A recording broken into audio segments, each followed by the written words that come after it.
Today's first impressions is on Maniac, which is a top-down looter-shooter cause chaos game. It reminds me a lot of the early GTA games. It is a lot of fun. The premise and the characters are a little bit touch and go.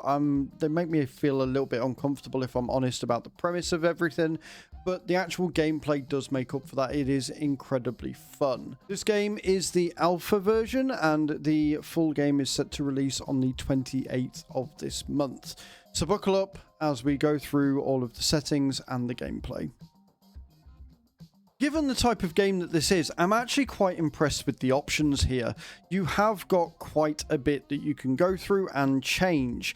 Interestingly enough, when we get to the controls, they're not ideal for the controller. Like, it doesn't seem to pick up my Xbox controller, but it does pick up the SimTask farm stick, and it did pick up the wheel. So graphics options here, you have your resolution, full screen mode. They have got exclusive, full screen window, maximize window, and windowed. So they've got a decent amount of options there.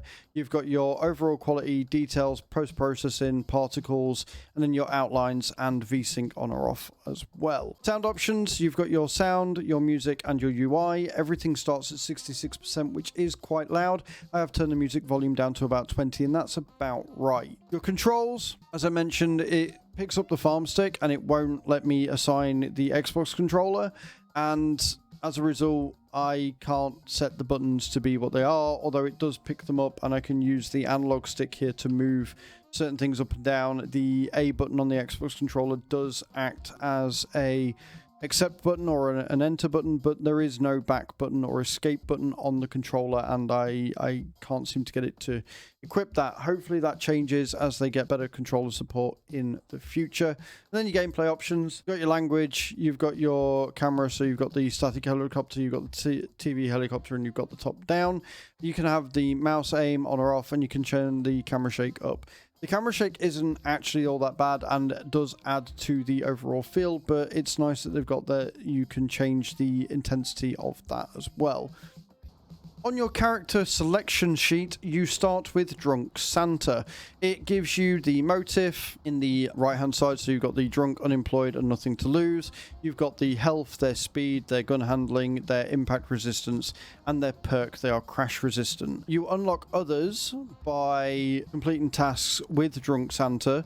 You have a clown, you've got somebody who looks like they are going through a lot, you've got a little girl, you've got a space suit, and then you've got somebody in a hot dog suit. Again, this is where it makes me feel just a little bit uncomfortable with their style. They are a little bit cliched, and it does seem to be making light of mental health, and that doesn't quite sit right with me. They could have maybe used different character designs and maybe make them a little less real almost. I don't know, the whole drunk, unemployed, nothing to lose Santa trope seems a little bit overdone. The character designs themselves are not bad. They work with the aesthetic of the game. I'm not overly okay with the style that they've gone with here. On your upgrade screen, you have your amount of money here, and it shows you how many upgrades you've got here. Interestingly enough, you can go beyond the maximum amount of stars, and you can just keep increasing it incrementally by like 5 or 10%. You have a number of different upgrades here, and then you can start with certain equipment depending on how much money you've got, and then you can have a special role as well. The perks are really useful. I haven't really started with any of these. I just go in with my boot so far, but these incremental increases are very, very useful. And then you've got different upgrades that you can get on the game. The game sort of describes itself as being a mix between Vampire Survival and GTA. It's very much more and more comes at you, and you've got to survive as long as possible, make as much money, and then you can progress from there. You lose all of your progress except for the money you've earned and the perks that you have already upgraded. So any weapons that you've got, any sort of upgrades for a car and stuff, when you die you lose them all and you start again. And we're in the game. So you have your level up here, and you start by essentially having people in a ambulance come after you to try and, I'm assuming, commit you. I'm not entirely sure, and again, it just sort of goes with the whole sort of tropes that I'm not overly happy with. However, once you get past that, you are free to go and take whatever vehicle you can, kill and destroy as much as possible, and get as many upgrades as you can. You use WASD to drive around, and you have a health bar and a vehicle health bar. You can get power-ups for your vehicles to get more health and stronger, and when they run out of health, they will literally just explode. I will say the amount of variety with each different vehicle and weapons you have is kind of incredible, and it would be interesting to see if once you unlock other characters, the different, like, you get different maps with that, and therefore different vehicles and stuff that you can use.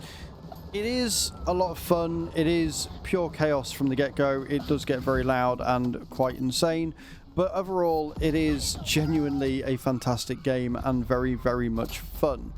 The different weapons you can get, you can shoot from the cars as well. The explosions are impactful and bright and colourful and make you feel very, very good.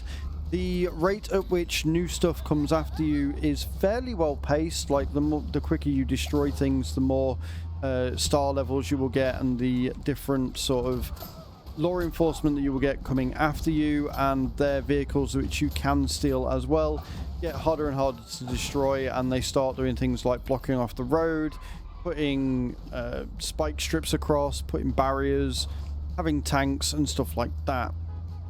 You have the level ups on the screen always, and you have to make your way and find them. They can be passive upgrades or they can be active upgrades. If they're active upgrades, they tend to be for the current vehicle, so you want to be careful of accepting those depending on what it is that you have currently driving. Like, if it's only got 1 health, the last thing you want to do is, you know, upgrade it for something that's going to get wasted. You do come out with some voice lines throughout the entire mission, and they are a bit tired, like it's a, you know, Merry Merry Christmas, or this is the thanks I get and stuff so far. I don't know about the clowns lines and other people's like that, but it is just mindless, crazy, chaotic fun. If that's all you want, if you just want to switch off for a bit, try and get high scores, cause all of the chaos that you can, then this is genuinely going to be the game for you.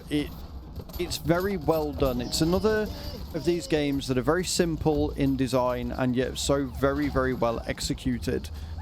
As much as I might not like the theme, the actual gameplay itself is hella fun and just absolutely incredible and chaotic. I'm going to keep saying it. It's just chaotic. It's taken a couple of genres and it's put them together very, very well. The graphics are smooth, the gameplay is awesome, and the way that you get to choose these and it being random is also very fun. We're going to choose the mine there. There you go. So when you get mines, you can put them down and things will obviously explode, and then you can shoot out of the car as well with your gun, depending on what gun you get.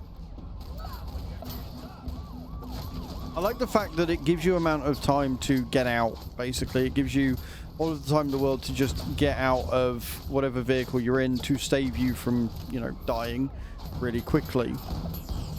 The police and the other enforcement are incredibly aggressive from the get-go, so it forces you to be more aggressive first and to try and figure out whether you want to go for bonuses or whether you just want to go for as much carnage as is humanly possible. I really, really like this, in case you haven't guessed. I mean, I was playing for 2 hours and it's felt like 10 minutes. It really did. It's a lot of fun, and they've done a really good job of it. They've made it work, and I just am. I'm slowly falling in love with this game. This is Maniac. As I said, it comes out on the 28th of this month. Make sure you check it out. Make sure you give it some love. Make sure you wishlist it on Steam and all that. Help all the devs out. And let me know in those comments down below what you think. Thank you very much for watching, guys, and I hope to see you all in the next video. Ciao, ciao.